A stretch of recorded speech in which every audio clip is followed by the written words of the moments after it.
Untuk musim Pak ya, memang angka kemarin di 3 bulan musim rame itu saya bisa dapat 4,5 M. Ya, itu 3 bulan. Itu. Makanya sampai saat sekarang se-Indonesia suplai daripada marigold paritas apapun itu masih saya yang pegang.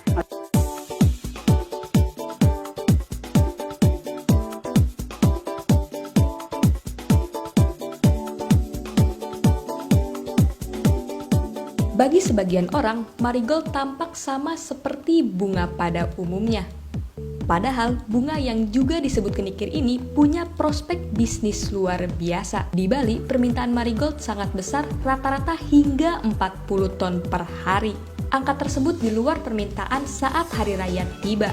Ya, marigold adalah pelengkap utama dalam ritual keagamaan umat Hindu Bali. Tingginya permintaan marigold juga disokong tersohornya Bali sebagai lokasi wisata. Tempat spa, hotel, dan bandara seolah tiada henti dipadati pelancong. Di tempat-tempat itu pula bunga marigold dipergunakan sebagai hiasan. Begitu juga dalam prosesi pernikahan masyarakat Bali, marigold merupakan sebuah prasyarat utama. Sayangnya, pasar yang besar belum bisa dimaksimalkan oleh para petani marigold di Bali. Beberapa faktor yang sering menjadi faktor kegagalan di petani adalah memang pertama dia pemilihan di benih unggul. Kemudian yang nomor 2, cara benar untuk mendapatkan bibit. Kalau tadi kan benih Pak ya, cara benar untuk memperoleh atau membuat bibit yang unggul. Nah, itu salah satu faktor kadang-kadang kegagalan di petani. Faktor itu memang ditentukan oleh elemen lain juga Pak. Salah satunya adalah infrastruktur. Dengan kondisi tersebut, Kadek melihat sebuah peluang bisnis yang begitu menjanjikan. Ia pun menjajal usaha dengan menyediakan bibit siap tanam bagi petani marigold. Menggunakan sarana 3 buah rumah kaca, total ia mampu menghasilkan 1.600 tray dengan populasi 288 bibit per tray.